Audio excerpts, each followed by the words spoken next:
my family is on point. So my mom and dad is living like kings and queens. They're safe. They got masks, they got bandanas, they got capes, they got head shields, they got chauffeurs, they got people bringing them over food and cakes and pies and everything, man.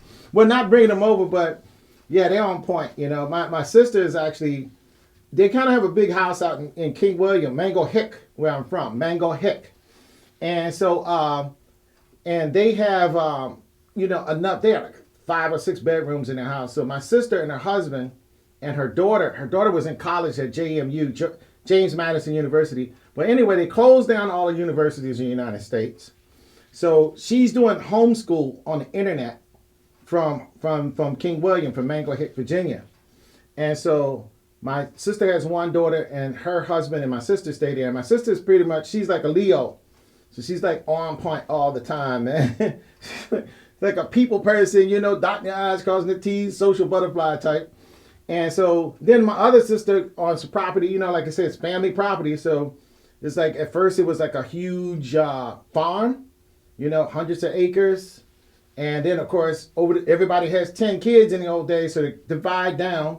I still own about 2 5-acre pieces together there. So I haven't built my house out there yet because I like to be closer to the city because I'm an artist.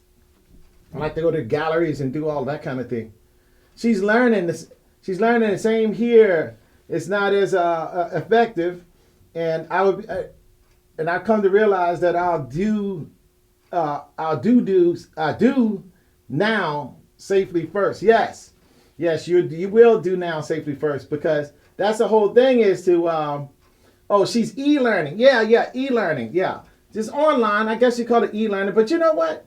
As long as you have an internet connection, everybody is in a university, isn't it? I mean, today everybody's like, they think research is Googling it. Research in the old days, you had to go to the library and get the little card references. I don't know if you guys remember that, and actually look it up. And it was actually books with professional people, authors and professional archaeologists and professional historians. And there was references, and you had to have like at least 4 to 5 references. And then you would put together a paper, you know, a term paper or just a paper. And you would do it like a paper like this thick, you know, 2-3 centimeters thick. You would turn that in, you know, with a bunch of, and it had to be type pages. You know, this is the old typewriter days. Or, you know, Microsoft Word, you know, Word Perfect days, you know. And nobody does that no more. You know what they do? They just go on the internet and then they just copy a link.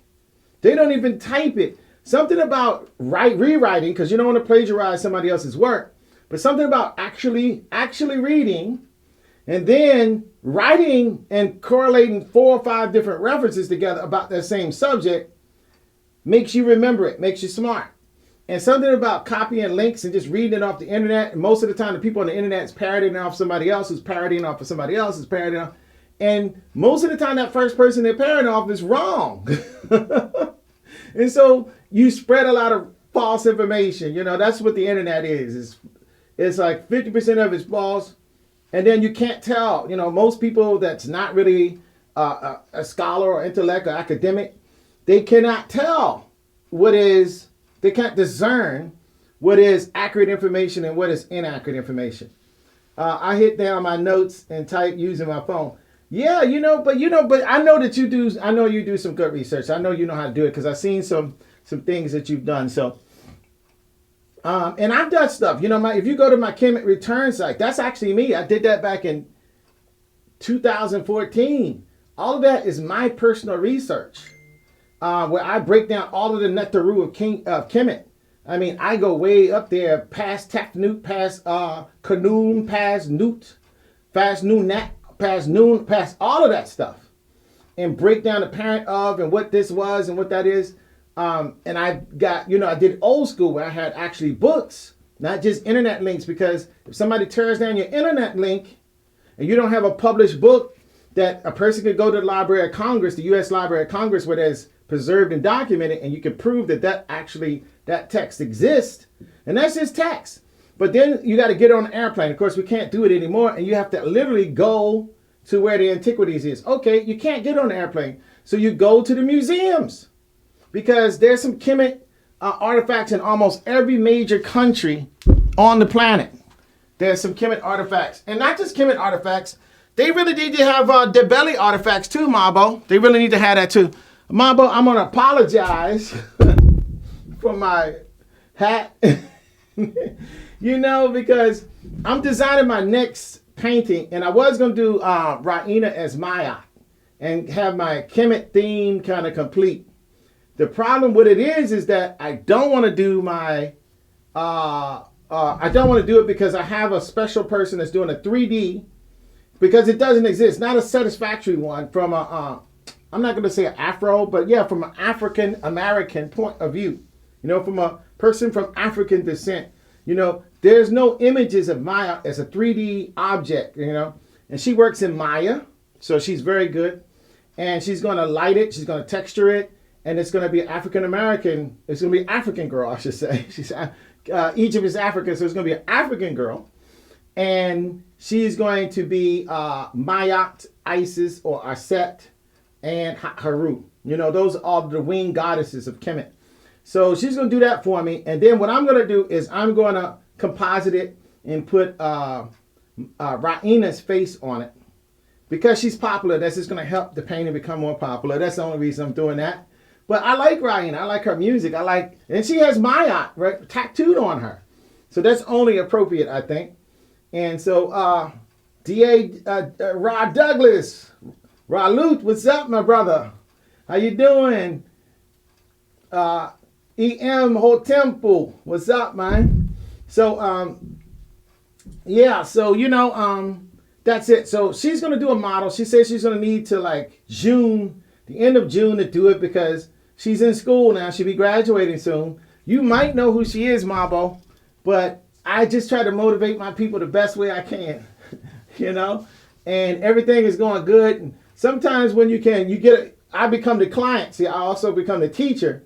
See, sometimes people can't teach somebody because the person think, well, no. But then when you become the client, you can put demands on them. So you can become, give them critiques about, well, can you do this? Can you do that? And you kind of work with people. So I'm going to give her a chance to do that. So I would be doing that probably next week because I should be finished this one by Friday.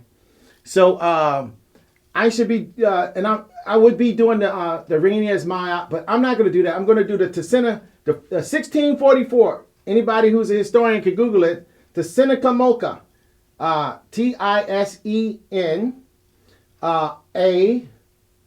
A-Ca-C-A, Mocha, M-O-K-A-H. That's the real name of the so-called Powhatan Indians. They were never Powhatan Indians.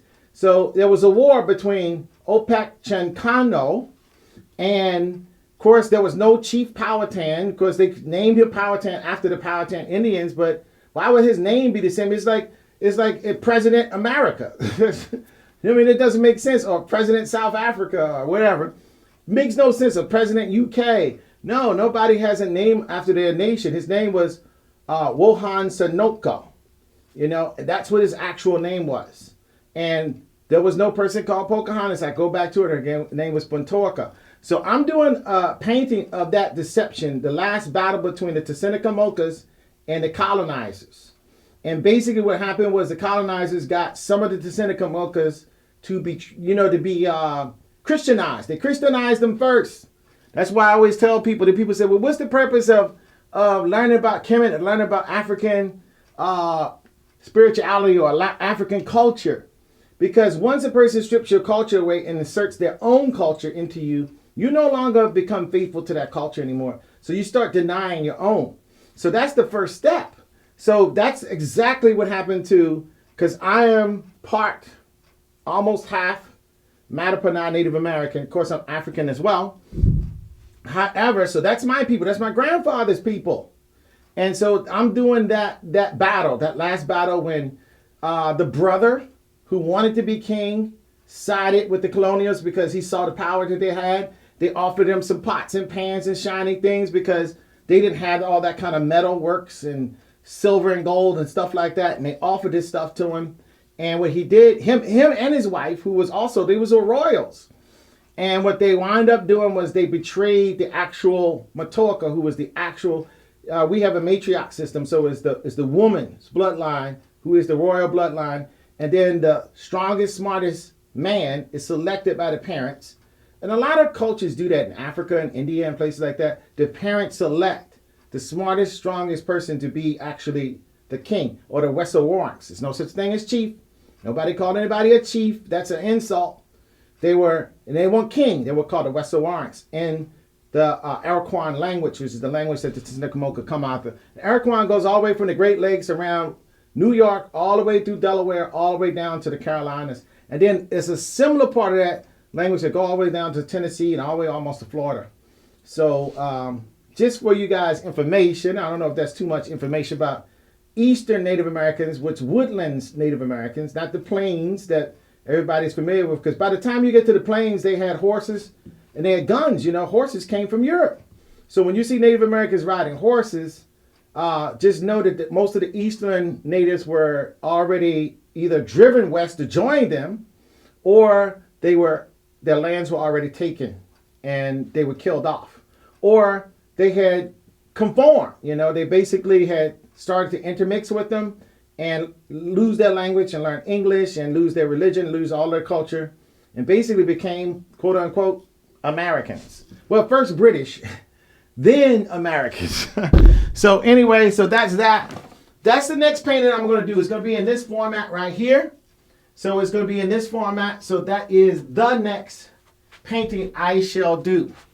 I also have my green tea with me today. So I'll be sipping that from time to time. Because it's important to drink green tea. Got your antioxidants in there. You know, you got your antioxidants. So, anyway, I don't know who else is with me. I've been blah, blah, blah on here for this first few minutes. I'm going to go ahead and get the painting now. Okay, and I'm going to put my glasses on again so I can see all the details and get my medium. I'm finally going to move on. I'm going to finally move on to my new bottle of Galkit. See, so I'm opening up a new bottle of Galkit. I'm not using my old bottle. I put some like Gamsol in it, but this is my linseed. I'm not using any of that. And I turned it upside down here. But I don't want to use that because I can't be sure how much oil to Gamsol ratio that is. So I'm going to use that on something that's not so crucial. And see, for right now, what I'm going to do is, since this is kind of, since this is full, I'm just going to put some in the top. Then I'm going to put some in there, like that. Again, I put about a dime's worth in there. Then I screw it back up. So that's good. And then, of course, I put some Gamsol in. I guess I could do the same top technique, too, so I don't put too much of that in there. And these are mostly details that I'm working on today. I'm going to be doing some body painting, so then I'm just going to put some Gamsol on this side. And the medium mix up much better when it's new. You know, it just kind of almost melts right into Gamsol. I might even, since it's new and it melts so easy, I might want to try some more. And then once it starts getting older and, you know, you got mostly air in your bottle, it starts to get this kind of brown syrupy color. Comes real thick like Karo syrup. And it takes a lot more stirring to get it to mix with your Gamsol. But it will eventually mix. Okay, so I'm going to mix that up good. And sometimes when it mixes so easy, you can have too much oil too. You don't even know you have too much oil because it just blends so easy. So I'm going to charge my phone up just in case one of you guys want to call me up and holler at me. Nobody's done that since I've been doing it. Also, I think when I start doing this, instead of doing this every day, because I could be burning myself out. And also, I need to have, now, I've had these, the Ra on the Throne design for a while. And same thing with the Kemetic Kingdom. But my designs are starting to kind of run dry a little bit. So, before all my designs run dry, I'm going to have to do some more sketching and drawing and designing. And I do that on my drawing table in the other room. And I do it on my iPad. I really like my iPad. I don't use my Wacom Holly at all, to tell you the truth, because it's attached to a workstation. And you're forced to sit in this chair all day. Whereas when you're working on an iPad, the iPad is very freeing, man. I can sit on my couch, I can sit back in my bed, and be very comfortable. And really, that's when I come up with the best ideas. I kind of lay back and I meditate. I can stretch and I go outside on the good days when it's good sun outside, and I do some meditating. And then I design some great stuff then. So the design part is very important, because when I get down to the painting part, for the most part, this has a certain amount of creative ability, but the concept part is also creative, The concept part is creative. It's a different type of creative, but, you need to think of what you're going to paint. You could have a good technical ability to execute your painting, but the concept sucks. Or you can have really good, like you say, what's the use of having a really good painting technique? I mean, you can paint really good, but everything you do is like, hey, how's it going? Amin, a cat, a moon. I like to say amen, just like the prayer. We say, amen, because it's the same. It's the evolution of that to other religions, both the Hebrew religion and the Christian religion and the Islamic religion say amen at the end of their prayers. And they all come from the same region as Kemet. Coincidence? No, not a coincidence. Because it just evolved, and that is part of that original Kemet spiritual system that is a leftover, evolved into these other places when other countries or cultures came in and conquered Kemet, and everybody, you can see Islam didn't even get going until 600 AD after the Ottomans and the Mamelukes and the Turks and the Syrians and people from that region of the world had basically invaded all of North Africa, Egypt and all North Africa. Basically taking over everything. It started out with the people from Syria and Iraq and northern Iraq coming down into Saudi Arabia and basically conquering that, and basically changing Saudi Arabia's whole culture around with Islam. And then they came out of that. I know they said Islam originated in Saudi Arabia, Medina and those, but it didn't.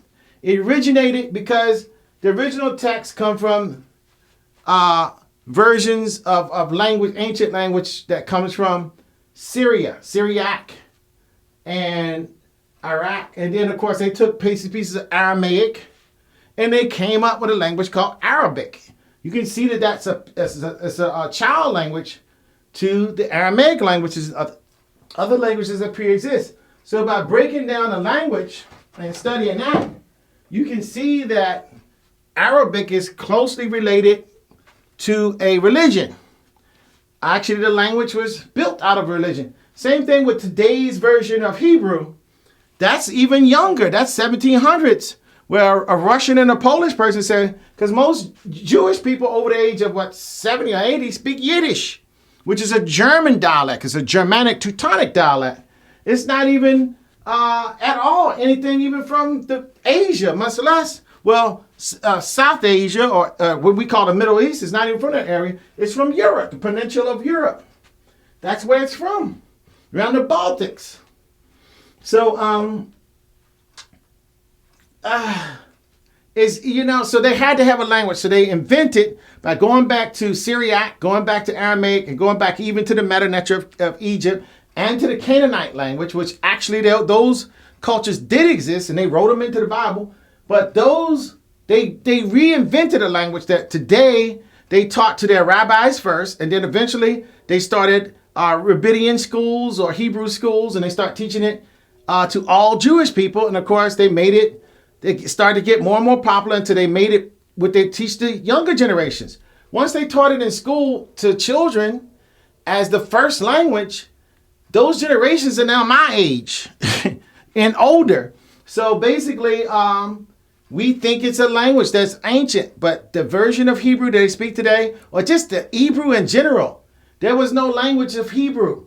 The Dead Sea Scrolls and the little pieces of pottery That's Canaanite language and the Babylonian language and parts of the Akkadian language that predates that. It's not the same thing, but those people that invented the language were very clever because they got hold of those things, and some of those things, Dead Sea Scrolls have been proved to be a fake, just like the Shroud of Sharon is proved to be a fake, and the spear that's supposed to stab Jesus in the side is a fake, and almost everything around all these religions are fake. That's why nobody can find the Ark of the Covenant or any of those things. So,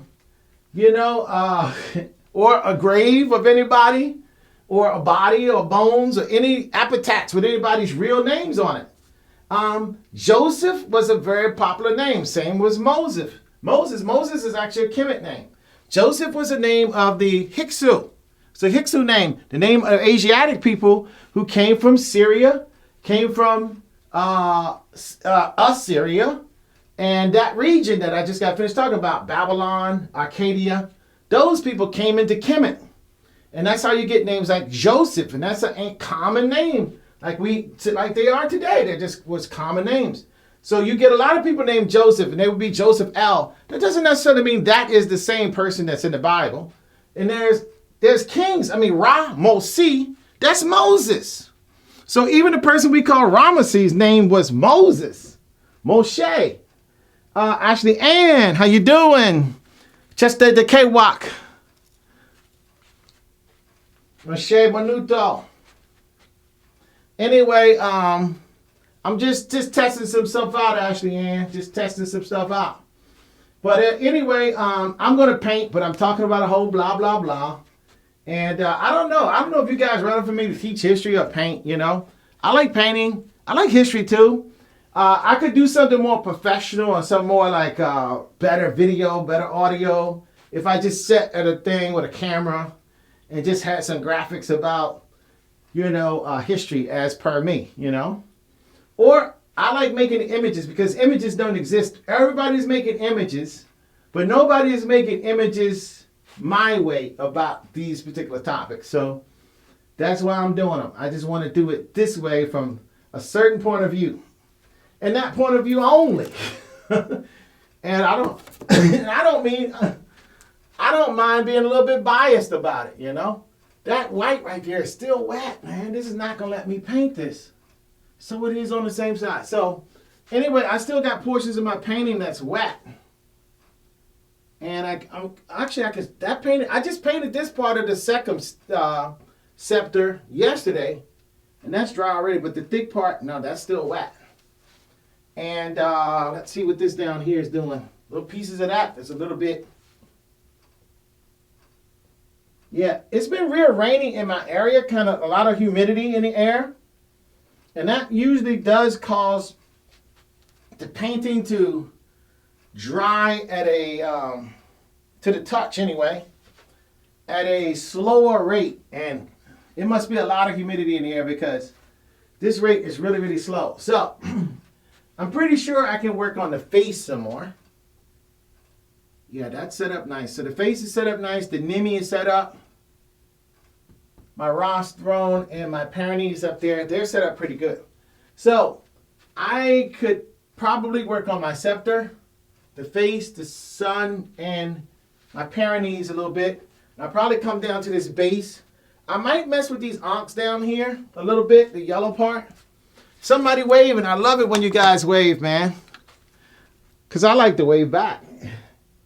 How's it going, Ezekiel? What's up? How you doing? Hey, how you doing, Ezekiel? Glad that you could say hi to me. Even though you said, hey, I guess that's hi too, I guess.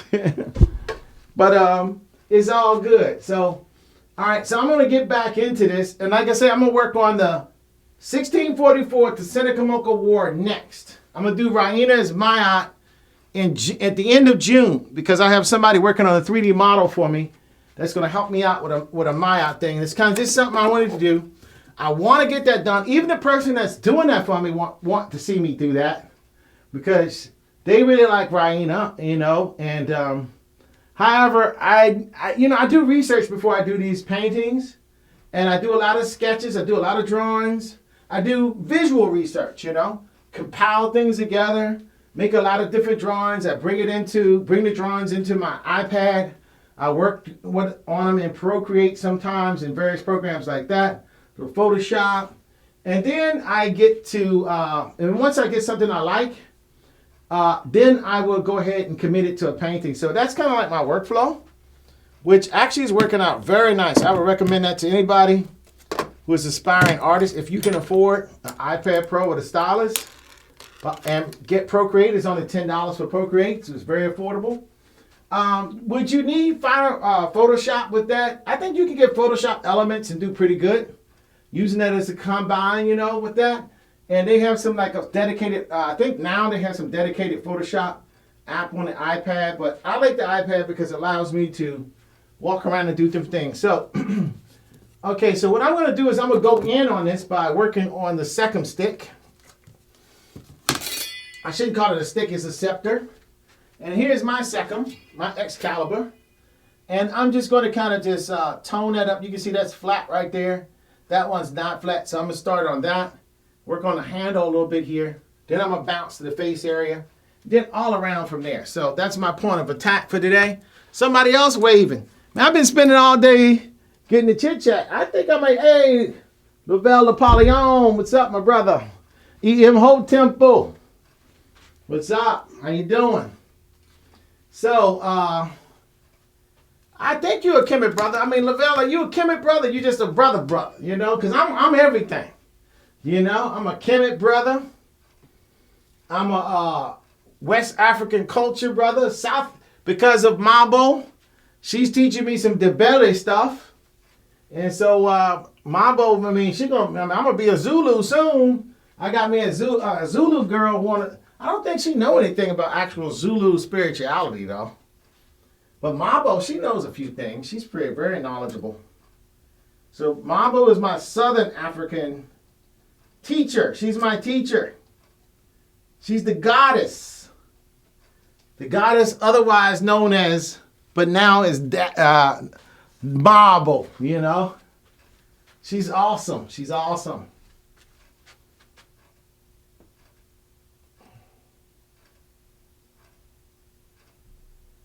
Okay, I just saw a little spot on his wing right here. That happens sometimes. I say I'm going to start at one spot, then I do something completely different. That's how it works, I guess. And I kind of got a little bit of dirt in this from yesterday. So I'm going to just take this and hit it with a little bit of cobalt blue, this white, and a little bit of alizarin crimson. And really I should hit it with some Daxodon purple. And just kind of like tint it down. Of course, I don't have to hit it with much because I really don't want that strong of a tint. But I'm going to start out with the very edge where I do need a stronger tint. There, that's pretty good. Then I'm going to go into more like the center where I don't want it so warm. Actually, some of this warm blending with this cooler color. Looks kind of nice. I don't think you can appreciate it till you get as close as I am now, though. But it looks very nice. And that's what I like to do a lot. I like to paint in layers and let the patina build up. Let the paint quality build up in layers. To me, that looks very nice. It's what the masters used to do. To create those, if you guys ever been to Europe and been to the Louvre and seen how some of those paintings seem to glow, the colors, the oils tend to glow.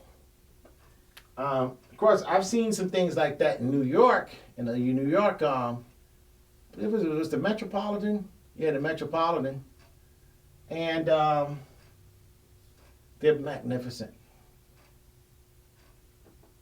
I'm sure the Louvre has a lot better stuff, though. Okay, so just did a little something there. I probably didn't even have to do that. I probably shouldn't have. I should have waited till I'm ready for that. But nonetheless, it is what it is. So I'm going to start working on this. So I'm going to get my little, put this here. And I really don't need a whole lot of stuff for this. I'm going to get a couple of references. And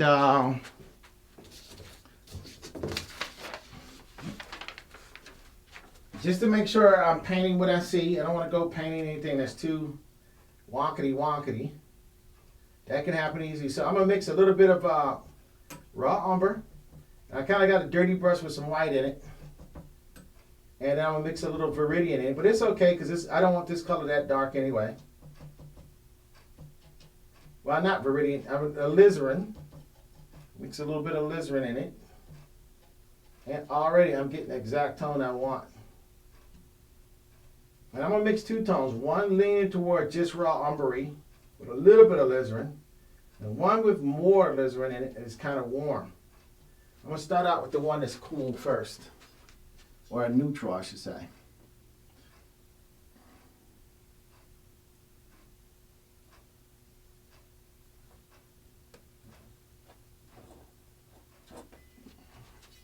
And really against that color there, it's almost the same, but what I was able to do, and I didn't even straighten anything out because there's so many darks there, you don't see anything. So what I'm going to do is quickly go over to the one with the alizarin in it. Try to make that stand out, make these colors stand out a little bit more, these tones. Because these tones you're going to really see more as you're closer to the painting. And from the back of the room, you're not going to distinguish these tones too much. But as you move closer, there will be some distinguishing going on. Then I'm going to go to the other side.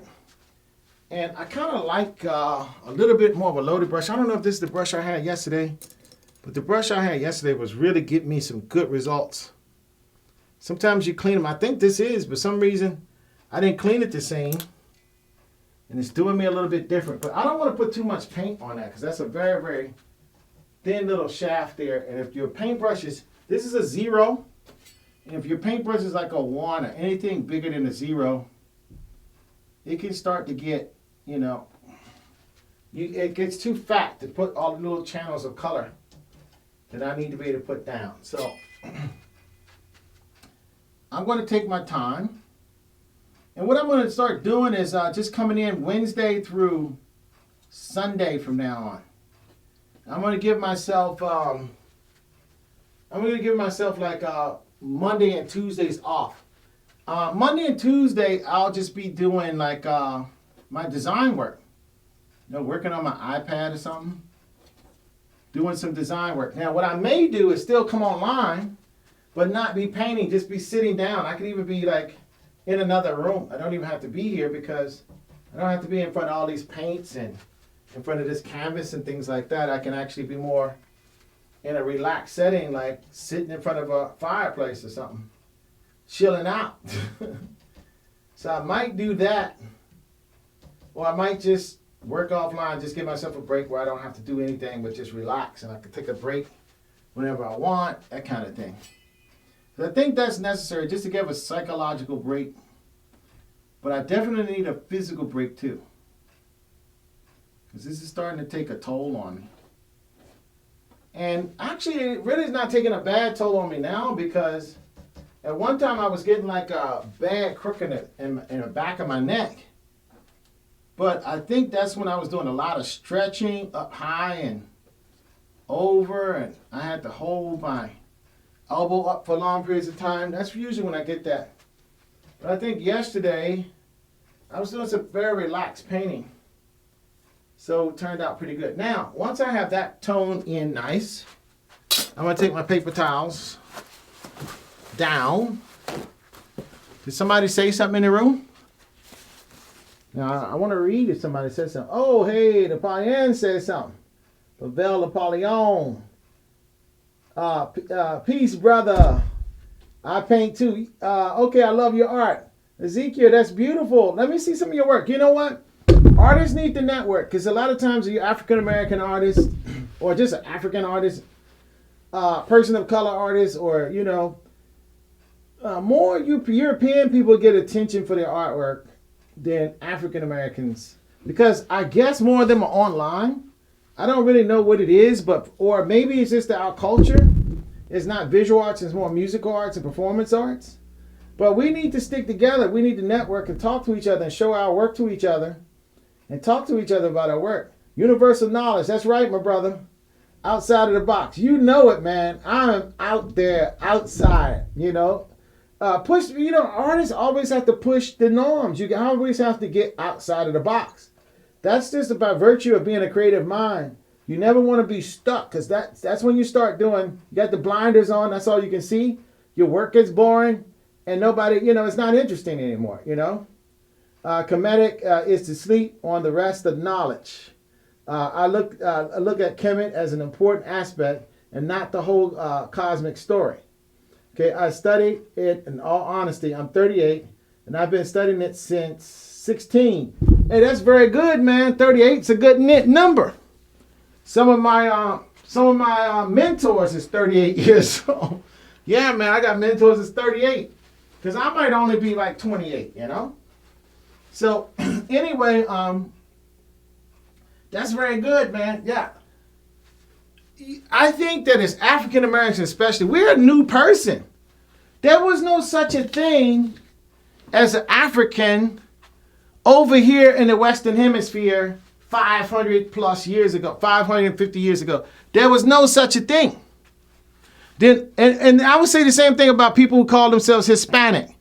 There was no such a person as what is a Hispanic? A Hispanic is a African, Native American, plus some person from the Iberian Peninsula area, Italy, Spain.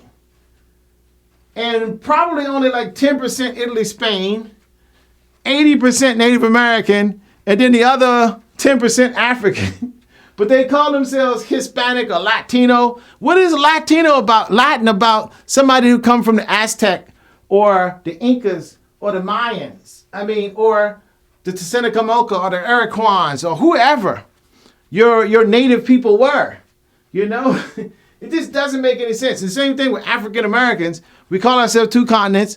America was actually an Italian who, when Christopher Columbus and certain people got back to Spain, they thought they were in India, the country of India, that's situated in the South Asian Sea. You know, and or just situated in India, you know, just below, right beside Pakistan, that India. Because that's why we call Native Americans, instead of calling them indigenous people or native people, we call them Indians. I refuse to call an Indian person. Indian people don't even like to be called, or Native Americans don't like to be called Indians. Because now you're confusing. Now you have a lot of Indians in the United States, people actually from India. And it's confusing. Hey, we got an Indian person, Indian American. Well, it's confusing. Why do we still go with the same mistakes that America, Christopher Columbus, whoever this Americus guy was, he said, yeah, you're in India. When actually they thought they was trading with the Indians. In fact, they was trading with people from here. And in Christopher Columbus' case, people from Jamaica. You know, that's who they was trading with, you know. And so they were all wrong. They didn't know what they were doing. They were just going out to explore. They had already started to explore Africa, the Portuguese and the Spanish. And now they were going out to exploit some more people. That's all they were doing. That's why I'm doing the Sekhmet-Kamoka War next. They exploited the ancient Kemet people. They destroyed the greatest civilization known to man and tried to rebuild it again and called it Greece. That's what happened. And then they called the other one Persia, because they were Akkadians before they were Persians. You know, just keep reinventing themselves. And they were Macedonians before they were Greek. There was no such a thing as a Hellenistic person or a Greek person until after they got all that gold and money and knowledge out of Kemet and brought it back. There was no such a thing as a Persian until after they had conquered in 650 BC, after they had conquered Kemet, brought all that gold back. I mean, they brought gold by the bucket loads back. Became powerful, became rich. Took all of the artisans and the scientists out of Kemet and basically made them teach them. And left the Africans with nothing. Left the people in Kemet with nothing. The poorest people were the ones that's left. That's why it's in the state that it's in today. And that's why these other cultures in the state they are today. They took all of the technologies that you saw gradually develop in Kemet and took it and displaced it both to Europe, main place was Greece, and then from there is the Etruscans, and then finally the Romans, and then also to Asia. And that's why you had the Persian Greek wars, where you have Xerxes, and then of course you get down to Darius, and Darius was defeated by Philippi's son, who was called Alexander the Greek, the Great, whoever. And they're just always fighting. And the colonial, and now you have Christianity against Islam, but before that you had the Persians against the Greeks. Isn't it the same thing? The Europeans against the West Asians. It's the same thing.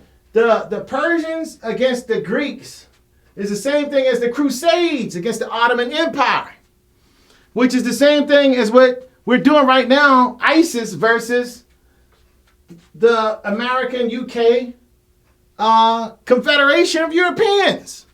You know, how do you go and take over South Africa, Australia, all of the Americas, Hawaii, all the Philippines, everybody? I mean, just Oceania, just take everybody's stuff. And then say, okay, everybody love us now.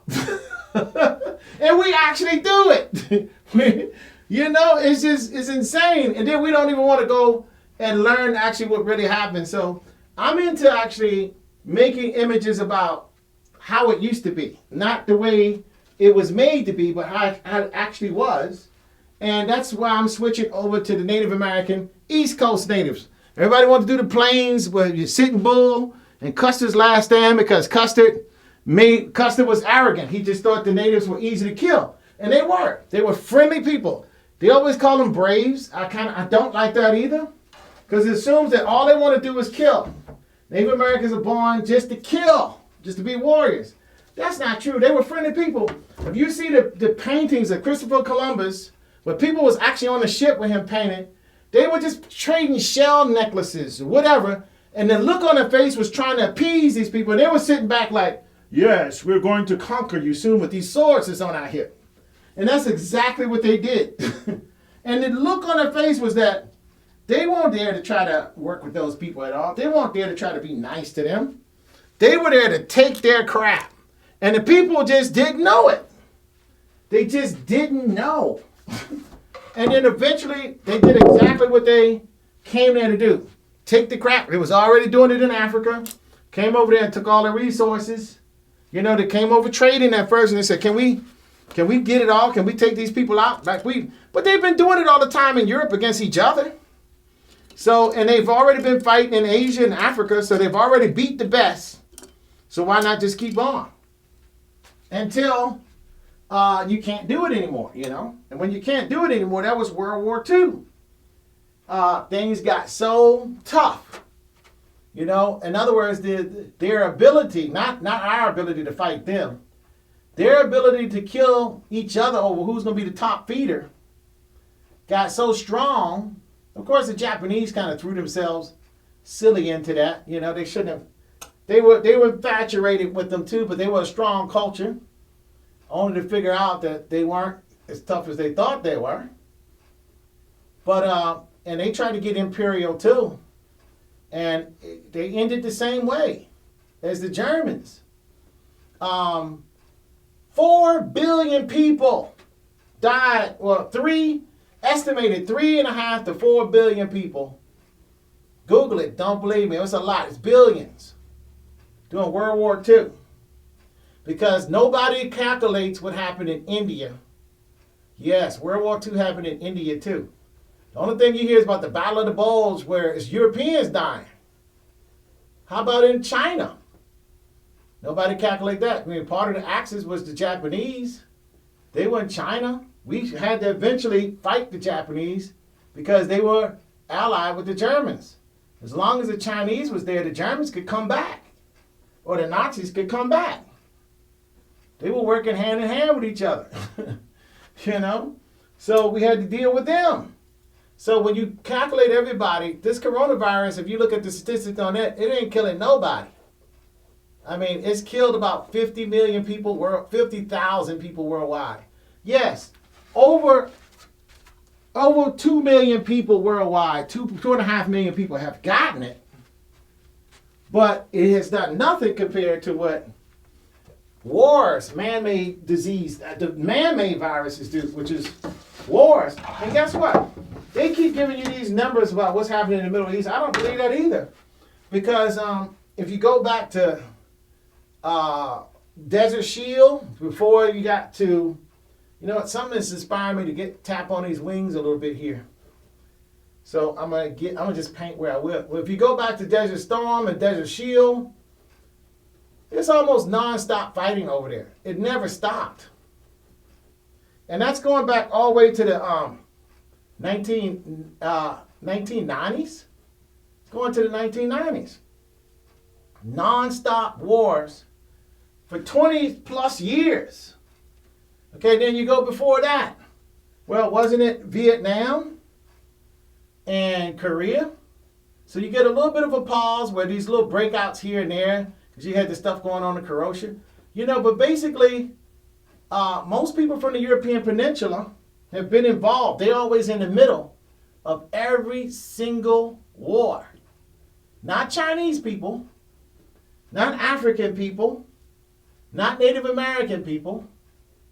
European people have been involved in every single war on planet Earth since Kemet fell. Because if you keep going back before that, all those wars in Europe, I mean, constantly fighting. Who was Napoleon Bonaparte? Constantly fighting. You know, we know about Adolf Hitler, then World War I, World War II. When did it ever start?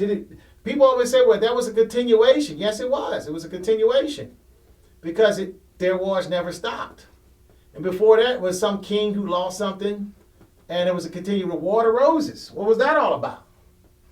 The War of the Roses was about which king was going to be the top guy, you know? They were constantly fighting William the Conqueror. I mean, you know, it's almost never a stop. America itself started fighting the second they landed in Jamestown. It was fighting going on. They came down in 1607. The first thing they did was start building a fort. As soon as they got off the board, they didn't try to make any peace with anybody. They just immediately start building a fort. Because they know what they were doing. They were coming here to conquer. Okay, everybody talk about Pocahontas. How about what's the girl? What's the girl with Lewis and Clark? I forget her name. Just very quickly. I shouldn't have, because she's Native American from Virginia. However, she was a translator. And their whole idea was to conquer get all the way to the Pacific Ocean. They knew that they could get there because Mexico already told them that there's a Pacific Ocean on the other side somewhere. You know, you guys think it's just the East Coast. No, it isn't. There is a whole entire ocean there.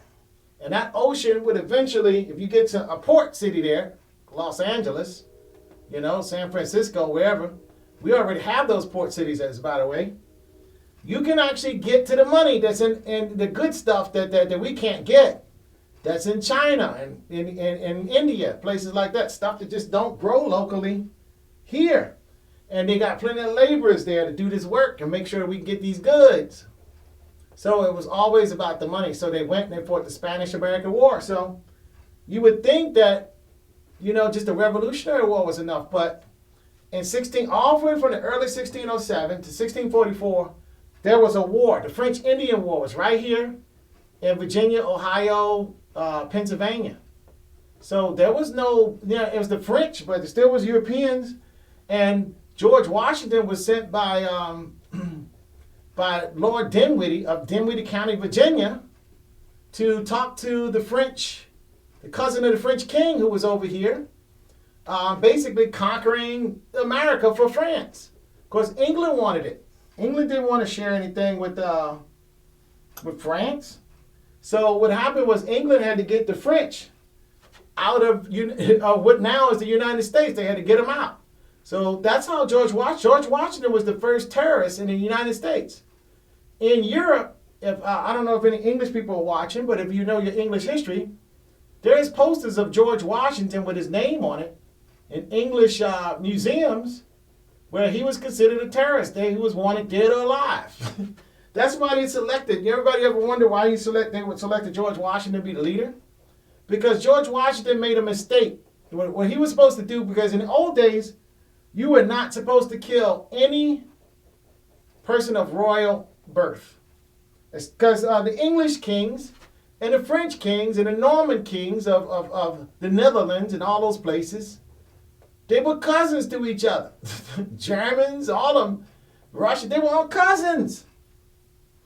They were all each other's cousins. It was like a family that was dominating Europe.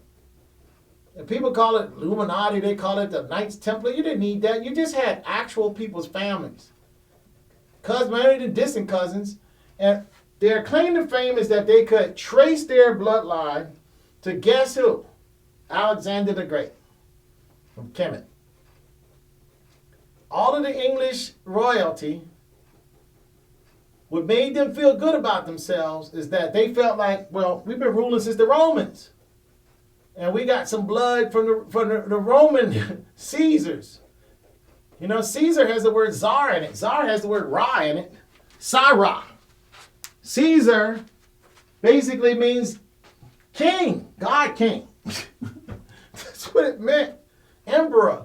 You know, it started out meaning like perhaps Caesar meant the ultimate warlord, you know, the ultimate boss of the military. But it actually he became the boss of the Senate. That's why Julius Caesar was murdered brutally. I mean, these people were just power hungry. They would just murder each other. Anyway, I'm all over the place. I don't mean to be there. But going back to the bloodlines, yes, they trace their bloodlines back to Alexander the Great. Most of them try to do that. And that is the claim to fame. And because there was the Caesars, Julius Caesar was not really, he was kind of like a side cousin. He wasn't like the main bloodline. And he had to win a whole lot of battles and prove himself to be the bloodline. Mark Antony was closer to actually the bloodline. And so when Mark Antony met Cleopatra, it was only meant to be that he would want to hook up with her, because what he wanted to do was reestablish ancient Kemet, but this time Roman, like the Greeks that the Ptolemaic kings did. Because Alexander the Great, his main thing that he wanted to do was he wanted to be deified. He wanted to be deified like eventually the Ptolemaic kings did for themselves. And that's how you got Serapis, Sarah Apis. Apis is the serpent of is the Neter serpent that lives in the Nile and is evil. It's the meta nature of evil. So Sarah Apis is evil. Now, they added the Apis bull to it. I tell people they don't get into the Apis bull stuff. That comes actually in the later period mostly. And that comes when people started mixing, and it's basically still Apis. Instead of him being a serpent, just like, for example, Djehuti is an egret, or ibis. And then Djehuti became a baboon. Well, same thing with Apep. Apep was first a sea, like a python or anaconda or something, some kind of big snake that would eat babies alongside the Nile, and it's going to get associated with evil. And then, of course, Serapis. That's how that morphed. Just like we say amen at the end of our prayers, it morphed into Christianity, and then eventually it morphed into, because a lot of times people think Judaism came first. Nope. Christianity was first.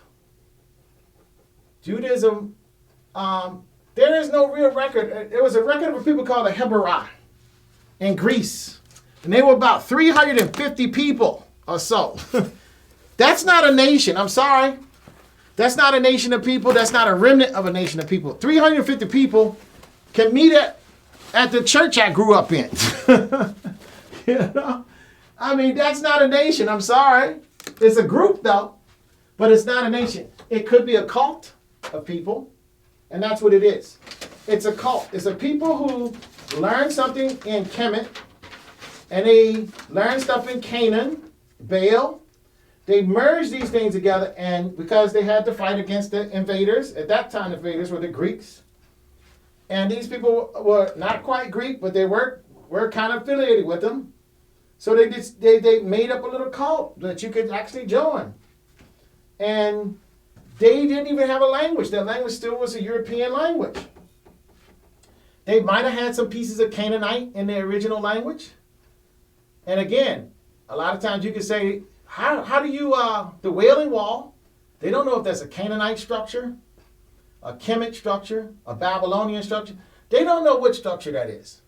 They just assume that that's from the ruins of what they assume to be David's temple. But there's no David's temple. There is no Tower of Babel. I mean, how do you get stones? You get big, huge stones, enough to get up to the heavens. I mean, come on. I've been up to Pikes Peak in Denver, Colorado. And I stood at the most top mountain part there. I was way up there. I could see out on the horizon very far. I could almost see it in the next state. It was just amazing how far visually I could see. So the higher, that's how you know the earth has a concavity. Because the higher you go up, the further you can see. Because if it was a straight line and not a curve, you can see France from, I can go down to Virginia Beach and look over and see France. So it has a curve to it. So, because you can tell, because when you start going up, you start seeing more and more of the earth, and you actually start seeing the curve somewhat. You see the horizon, but you can see a little hint of a curve. If you had a very, very delicate machine that could measure that you could take up there with you, you could measure that curve. But me, I have a very discerning eye because I'm an artist. I can actually see the curve. The average person, they might not be, seeing it. I don't have to imagine the curve. I can see it. Some people think, well, that's your imagination. Nope, I can see it. I have very, very highly trained eyes that way. But anyway, make a long story short, there was no language called Hebrew in ancient day. Just none. There was the Canaanite language. There was the Phoenician language. And I'm going to just give you the etymology of languages. The Kemetic language is the parent language to the Canaanite language. The Canaanite language is the parent language to the Phoenician language. The Phoenician language is the parent language to the Aramaic language. The Aramaic language is the parent language to other languages from that region.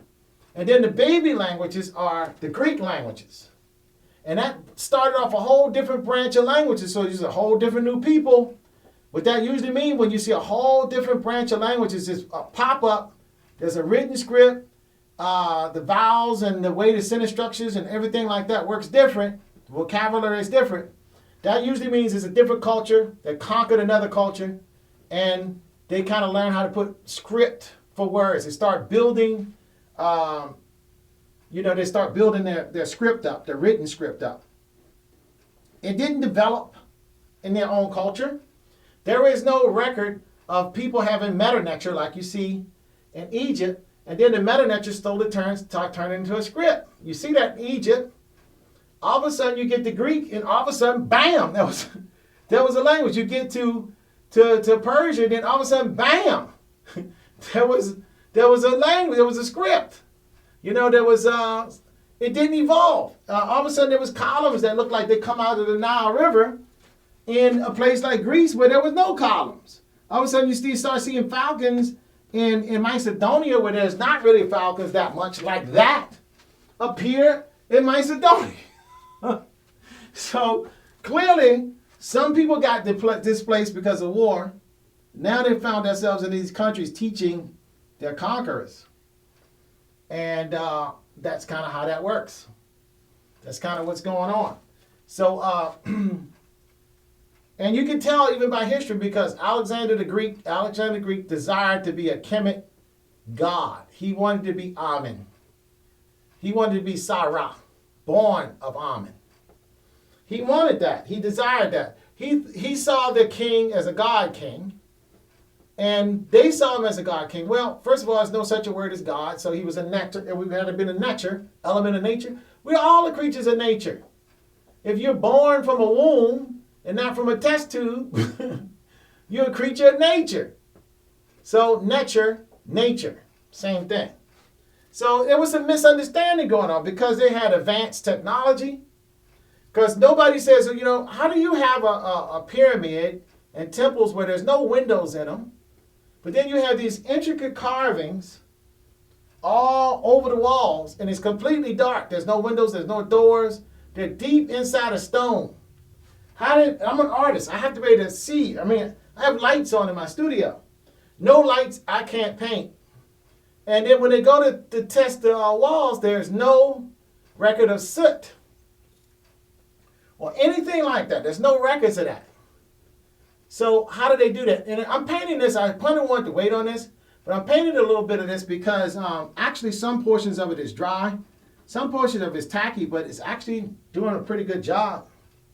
So just some things I just been wanting to paint for a while. I just got to get in here and just mess with it a little bit. So, but anyway, you have these, you have no electricity. At least we say they didn't. But Nikola Tesla spent some time in, guess where? Kemet. Just before inventing something called electricity. Or not inventing electricity because it had been discovered. Because I believe that people started going into some of the ancient writings. Not all of it was destroyed in Alexander fires. And but he learned how to manipulate electricity. And wireless technology is getting to us now, but I'm going to say that wireless technology was here during the time of Kemet. Because if you look at, if you take certain elements like the water element, the metal element, and the certain structures, I think I have something on my page where they're showing you how energy is coming out of stones. A Djehuti. They built the Djehuti with, there's a water element there, and there is vibrational tone. And electrical energy is, wireless energy is emitting out of these stones. So I believe that the Djehuti provided its own, I believe that the stoneworks themselves provided their own energy. Because you have all around you the Nile water. So you have natural canaled water. Not wild water, but you know, a lot of if you was to do an excavation from outer space and look down on Kemet today, it'll look just like a circuit board from outer space. So they had intricate canals. They traveled their cities was like Venice. It was riddled with these little canals, and that's how they did most of their traveling. No horses. Horses dropped manure all over the place. These were very, very devout, clean people. They weren't going to have places where horses, I mean, I'm sure they had chariots out in the desert, places like that, you know. But I don't think it was in the common places where the people, the big cities where people live. For example, if you go to big cities where people live today, you find subways and things like that. You know, you don't find the same kind of things you find in, say, rural USA because there's so many people. So the same thing, their subway system, their way to get a lot of people moving from place to place, other than walking, was to simply get on these barges, like these barges that have these arcs, and travel down these canals. And just simply like an escalator, they would just walk off and then walk to wherever they want and then get back on a barge. And I'm sure there was barge people who made a living, like a ferry boat guy, and they would just simply scoop people from place to place. And then, of course, if you wanted to not walk, they'll put the little pylons in the side of the ark, and they will just walk you to wherever it is you wanted to go to and back, you know. And so these were seafaring, maritime people. But anyway, they saw the ancient Macedonians, because there was no Greeks yet. Alexander was not a Greek. He was a Macedonian. They became Greek after they conquered people. The Persians became the Arcadians. The Arcadians became Persian after they conquered people. But before that, they were Arcadians when they was just kind of like a little bit more primitive, not quite so advanced. So it's the same people. You got to look at the geography. Just like today, I see people saying, "Well, you know, Abraham Lincoln was a Republican." But look at the geography. Don't look at Republican, Democrat. Because if you look at that, you're going to get really confused. You're going to think that the South was Democrat during the time of the Civil War. However, the South is now Republican. So you got to look at the people. The people from the South are the ones that's the most jacked up in races in general. I'm just talking generally. I'm not saying everybody from the South is jacked up. Some of the most nice people I've ever met in my life is from the South, but some of the most mean and hateful people I've met is from the North. So I'm not saying that. I'm saying that by and large, most of your lynchings, most of your outright blatant races, and where they are in large population are from the South in the United States. So it's kind of so you got to look. You can't look at. It's real easy to change your party or change your affiliation, and kind of get a new identity. You know, you've done some heinous stuff, and you really want it to go away. And I think that's what it is. That's why people rewrite history. They don't want to tell you that Matoaka's name was Matoaka. They were really called the Senecamoka, because then they will have to actually tell you the real story. They don't even tell you. They tell you about Pocahontas, but they never tell you about Opak Kankano. They never tell you about Opak Kankano. They never tell you about Hosan Kanoko. They tell you Chief Powhatan. They don't even explain to you what a Ra-Horakhty is. They don't explain to you anything about the real people. They just say, this happened. We had Thanksgiving. We traded with the Indians, which is a lie. They traded, but with some of them. But with most of them, they would kill them on sight. Literally. On sight. Without asking a question or speaking a word. You saw one, you loaded, just like you in the woods with your look hunting for deer. You're in the woods with your long rifle, and you see a Native American, you just, bam, one less Native American to deal with. That's basically how it was. And if you was in the cities and you spoke your language, you got hanged. Simple as that. If you're in the cities and you were practicing anything that wasn't Christianity, well, you got hanged. Simple as that. Well, first you might have got burnt alive for that one. Something bad happened. Let's put it that way. If you was a slave and you thought you could be free, well, you got skinned, burnt alive, hanged, boiled in water, and all that at the same time, like they did with with Nat Turner. I mean, come on, man. This is American history. This is the real American history. People say, well, when was America great? I'm not going to say America was, I don't know if you could call this country great. It didn't start great. It started on greed. If you think making money only is great, then this country is great, because it did start on greed, and the greedy people did a very good job of jacking everybody up to get everything. You know? So if that's your definition, you can clearly see when somebody tells people go back to work, don't worry about it. Some of us got to die. We just don't want our billionaire club to start losing no money.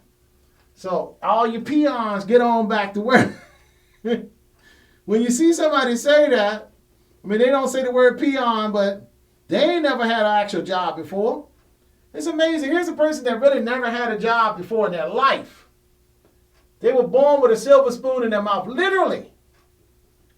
They were just born, their job was telling everybody else to work.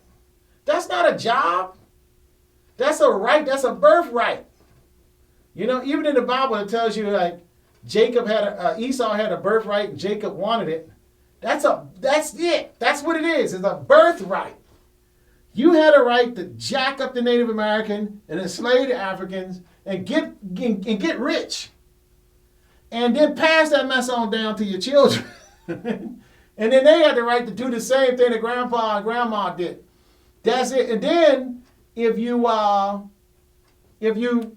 with them, they had a right to get mad at you for jacking them up. You know, for them jacking you up. So it's kind of like a triple double standard here, you know. It's like, okay, so you had a right to jack me up, but I had a right not to complain about you jacking me up. Okay, so you know what? Maybe we shouldn't complain. Maybe with the empire need to strike the bump back, man. But then you don't have to, because coronavirus did it. And one thing you can't boss is the coronavirus. You can't say, okay, in January and in June, we can all get back. We can plan to get back to work. We're going to open up all the universities. Everything will be back to normal. See, and you can't pull out a gun and shoot the coronavirus. Nope, you can't do that, because, really, to tell you the truth, our culture is advanced because of a few geniuses. The average person is a Neanderthal, is a Homo erectus, is like a Cro-Magnon man. They're not even fully human, I don't think. I only think about 10% of us is actually fully human. That's just me personally. I think that. And you might say, well, you were one of the Cro-Magnon men. Maybe so, I'm just saying, I think that we have like a few geniuses that has invented things, created life to be easier for us. That's why we all getting fat. We were meant to struggle. Go hungry. We were meant to do that. We weren't meant to sit there and be fat. I mean, fat could be something that's bad for us. To struggle means you learn. Struggle means you grow. Or you could just be like an overweight, obese person with high blood pressure and diabetes and in and out of prison all the time, You can be like that, man. And does that mean that you're an advanced person? No, that means somebody else invented your light bulb, somebody else invented your computers, somebody else invented the way you build your houses, the way even your home look. Somebody else built your financial system. Somebody else built your food distribution system. Somebody else did all that. Well, I'm the superior race. I'm white. No, man, white people didn't build that because look, they were already having chariots and a lot of the stuff. They already were aqua engineers. They already were sailors and maritime people. They already was working in gold. And they were extremely rich. Look at the daggone tomb of King Tutankhamun. They were extremely rich. They discovered how to mine this stuff. They discovered the wheel. You're borrowing from smarter people that come before you. You're borrowing. And matter of fact, you didn't even borrow because you're not the one that invented it. I mean, if I get a person, I say, okay, I want you to go out and build me an electrical conductor right now. How many people could do that? If I was a school teacher, I'd say, everybody could build an electrical conductor in this room right now. Raise their hand. How many people could actually do that? I'm going to say nobody. But the science is available.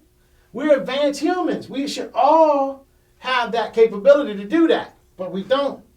We have certain people that can do that. We have scientists that can figure out the coronavirus. We can't do it. We have to sit there and wait for these geniuses, the true evolved man, to figure it out. And everybody else, they got their Bible belief. They have their religious beliefs. You notice those people have gone radio silent right now. I don't care what religion they are, Hebrewism, Islam, Christianity, Benny Hinn, Evangelical, Baptist, Presbyterian, I don't care what you want to call them. They all done gone radio silent, man. The Vatican, ain't nobody doing nothing. They ain't doing nothing. They just waiting for the scientists to come up with a solution. Because those are the real people who create your society that we have today. Those are the real people. Those are the people that's going to save humanity. Because if this thing re-evolves into another year, and we're already at almost 3 million people, you can do a math problem. 3 months equals 3 million people. That's an easy math problem. 3 months equal 3 million people. So that means that in 3 months, in 3 more months, you're going to have 6 million. And it's going to be exponential because that's the way viruses work. So it's not going to be 6 million. It's going to probably be something like 60 million. And then after about a year, and if it goes into another year, you're getting into the billions now. You're getting into the billions range. Now people say, I hear a lot of people say, they just the media trying to scare us. You always got it. First, it was in 2015. It was the Illuminati. That's some bull crap. I'm just gonna tell you that right now. Illuminati, who the world? These invisible people, man. I'm gonna tell you like my grandpa said. The man got to put his drawers on one leg at a time, just like I do. Ain't nobody got no power over you unless you give that power to somebody. I tell people all the time. People say, well, in my country, we're poor. I say, well, what are you basing that on? Well, I'm basing it on I don't have no money. Well, whose system? What is your money system based on? Well, ultimately, it's based on a European system. Even if your African system is based on, that's why Gaddafi died, because he was trying to get something that was African. Yep, probably so. But the system is owned by somebody. He's the owner of that system. He invented that for himself. He don't have to work. All he has to do, and see, there's no value but your work. Your work. Right now, I'm working. I'm making a painting. This painting has value. Yes, the painting has value. Okay, if you have a service, say your service is you're a lawyer. I have a friend who's a lawyer. And your service is your knowledge of the law. That's your service. That's what you offer people in exchange for currency. Currency is just the score. It's the scorekeeping system. For example, in football, when you score a touchdown, you get 6 points. When you kick a field goal, you get 1 extra point, so you can get up to 7 points. But only after, there's rules to your point system. That's called a financial system. That's called a currency. Okay? Somebody owns that rule book. Somebody invented it. And they invented that rule book to have them on top. Now, if you want to call that person, there's not a person. If you want to call those people the Illuminati, I would just call them exactly what they are. They're European people who colonize this planet, who dominates everybody, who's been involved in everybody's war. That's who they are. They're the people who's running everything. They're running the planet. They've been running it for the last 2,000 years. Well, even if they didn't know you existed, like, for example, in India, Alexander the Great didn't know there was any Indians. He didn't. But once he got down to India, he didn't have no problem jacking them Indians up, man. Then he wound up going back to Europe and saying, hey, there's a group of people over there called the Indians. Well, not him, but his generals. And we got to get over there one day. Just put that down in the books. We got to get over there and kick their butt, because we don't kick everybody else's butt. Who else can deal with us? Nobody. I know. So we're going to get them one day. But for right now, we're going to wait till Magellan go and travel around. Then we're going to find them dudes. But in the meantime, we're going to try to go through Asia. We're going to try to go to Africa. That was very treacherous, because when you went through Asia and Africa, you had a lot of rough cultures to get through. So India had a little bit of a protection for a while. Same thing with deep into Africa. You had to get through a lot of vegetation and some pretty rough cultures before you got to them. But eventually the shipping got to the point, and the travel got to the point where they could get in there and deal. And so that's why we call them Indians. Because they made a note since Alexander the Great. Let's get back down there, because they got some spices there. They got paprika, pepper. They got all kinds of stuff. They have tea. Before Marco Polo went to Asia, East Asia, there was no noodles. Somebody invented that in East Asia. He brought that technology back. So you have merchants. The number one evil on the planet, let's not even call it commerce. Let's call it mercantilism. Marco Polo was a merchant. The Medicis of the Renaissance were merchants. The group of people that even took over the aristocracy of Europe were merchants. When the merchant people started getting as much power as the kings, and the kings were no more than just the toughest guy on the block. Just like now, you go back to your hood, there's some dudes, they're the toughest dudes on the block, man. They don't form a little gang, whatever their name. They can have any name they want. But everybody in that area know who they are, They know exactly, okay, when you go over there, don't mess with these dudes, man. They can jack something up if you mess with them too much. So just leave them be, and you all right, They just want to do their little thing, make their little money. Leave them alone. Well, that's all the so-called aristocracy of Europe was. They were just the toughest dudes in these cultures. That's what ancient people were. The warlords were just the tough guys. And what happened was you had the Hyksos constantly going into Kemet, jacking junk up. And the Kemet people were pious people. They did not fight. And their mistake is, I know that the Seti did some fighting. I know that Ramesses did some fighting. I know that Thutmoses and Ahmoses did some fighting. But that fighting was mixed. They had they weren't the best. They didn't go in and just totally conquer like the Macedonians and like the Greeks and the Romans.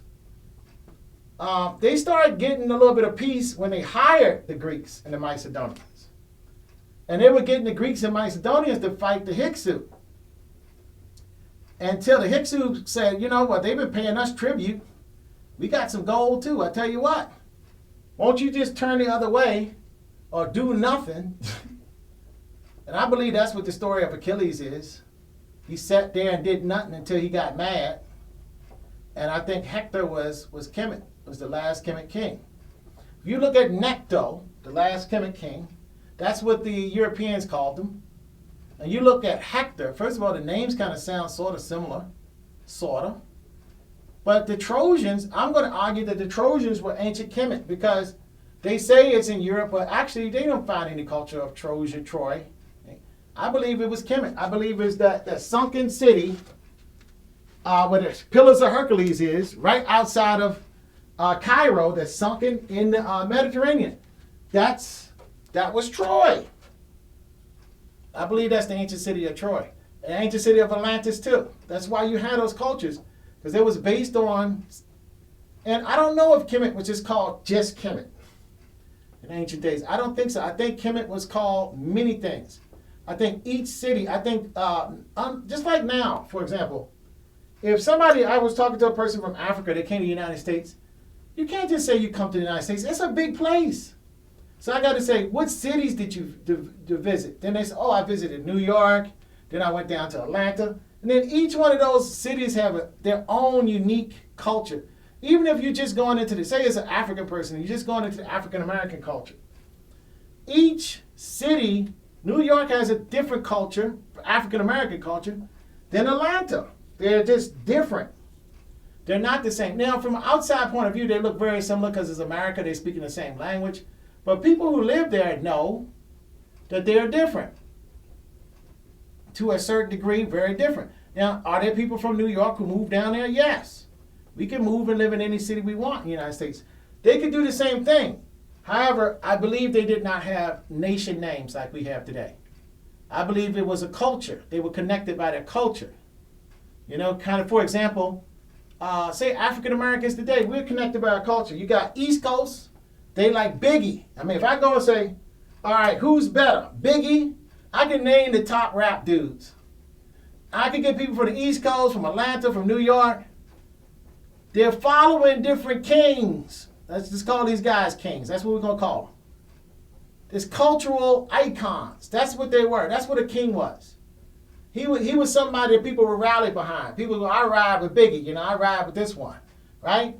They would literally rally behind different people. But I don't know if they had an organized, consolidated kingship like we have today. Because the kingdoms kept slipping. You go to different dynasties, they start, it condescended very, very easily into very small vassal states. They didn't have they always had to keep reunifying.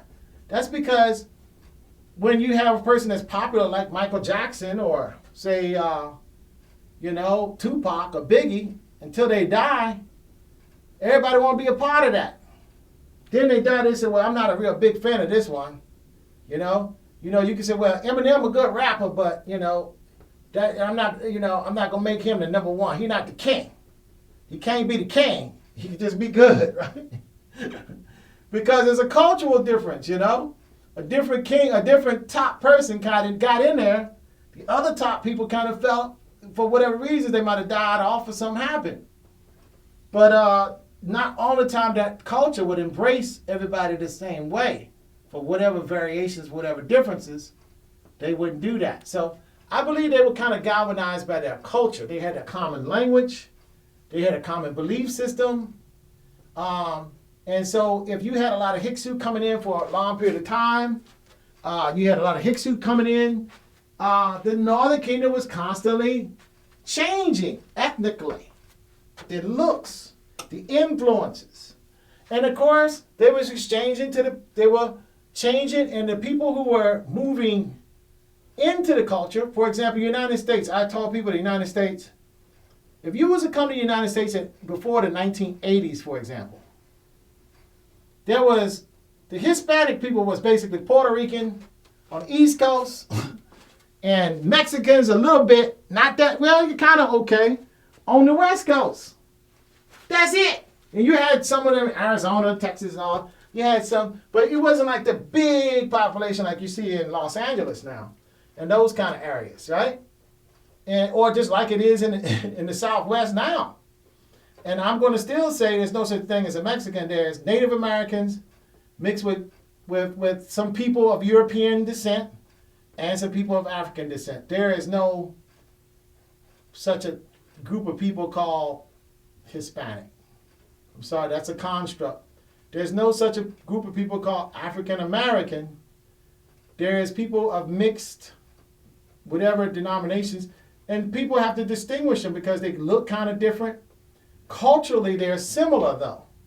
And I think that's what we go with. I mean, everybody knows that white girl who kind of hangs out with the black folks, and she act blacker than the black folks.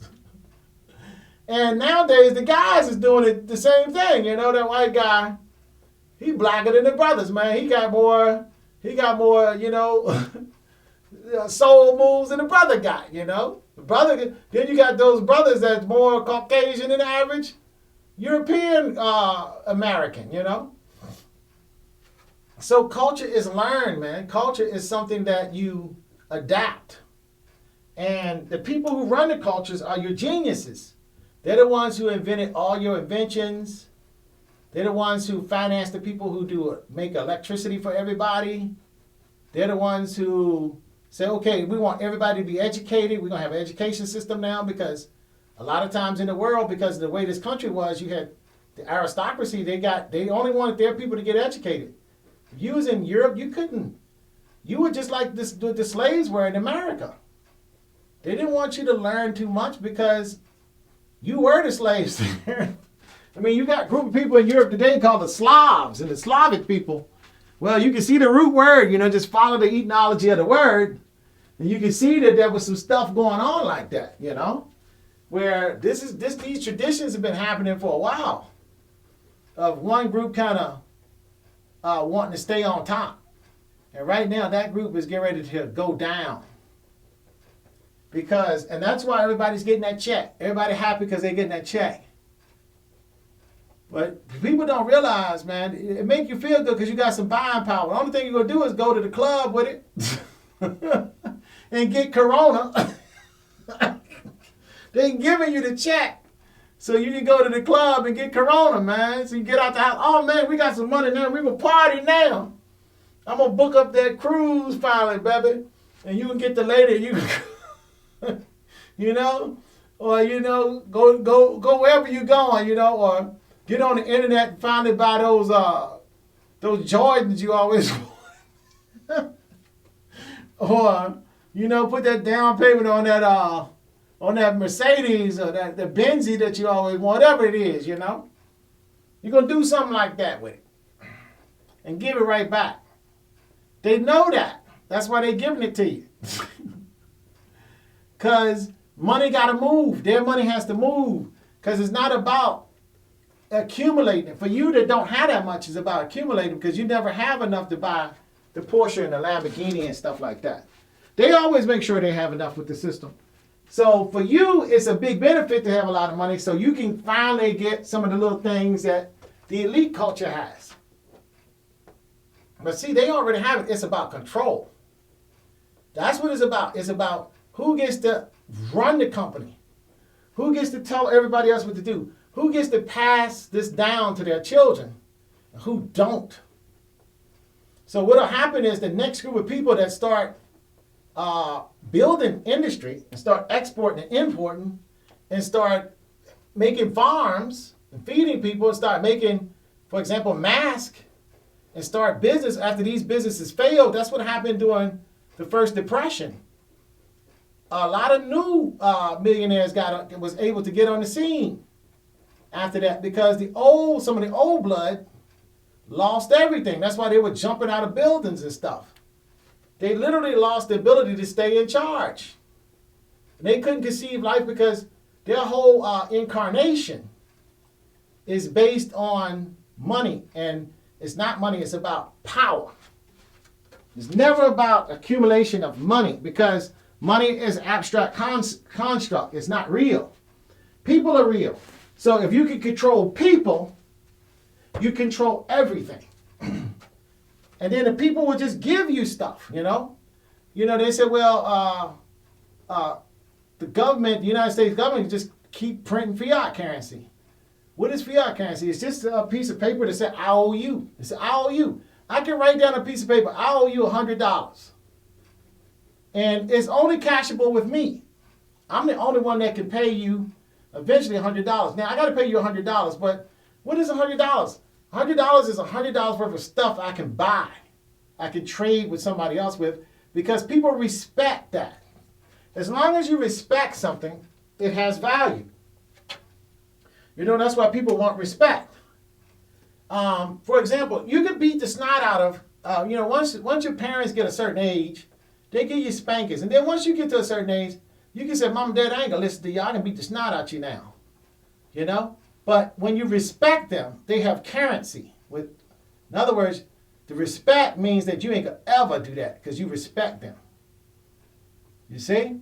So it's about power and authority. It's not about it's not about actually who has the control. It's about who respects who. So that's why it's very important for people to get a certain amount of respect. So when you respect the money, you covet that money. You start to want it. But for example, when they took things off the gold system, everybody wanted gold. You had to have gold. If you want gold, nobody wanted the paper. They wanted the gold. And then once you could, that generation of people that depended on gold, who thought gold was money, died off, the dollar became money. The fiat currency was good enough. You didn't have to have gold backing it up. You didn't have to have anybody who would exchange the fiat for gold. They said, look, everybody believes in this. Everybody respects this. And there's no need for me to have to respect the gold anymore because everybody respects this fiat currency. So therefore, they have to keep giving you fiat currency. And the reason they have to keep giving it to you is because they have to keep you respecting it. You have to keep wanting it. And so if you just decided, I'm going to make, like tomorrow, I can decide, I'm going to make my own money. I'm going to call it Steve's money. And everybody respect this. I'm going to be printing this out. I got a special printer in my house, in my studio. I'll be printing this out. I'm the only one that can print it. Okay, so now everybody, I'm going to give y'all, I'm going to start everything off with a certain amount of money. Okay, so now trade all your goods and services. You know, so if you got a burger joint, you buy all your supplies you need for your burger joint with my money. And the other person, you got a hair salon, you charge and you get paid with my money. And you make a car, you make a boat, you make whatever. You use this currency for everything. And I want you to respect this currency. You wouldn't need the dollar anymore. Because everybody would be able to get everything they want. Say, for example, I made a car. It's not a Mercedes. It's just as good as a Mercedes. But I make a car that's just as good as a Mercedes. That thing drives nice. I mean, it's a nice automobile. But I respect a new currency that this guy just made up. That's what the cryptocurrency is. That's all it is. Somebody that had to have some respect. That's why we got to go with the Chinese and all these different people had to make it up. Then they had to get enough people believing in it and trading it.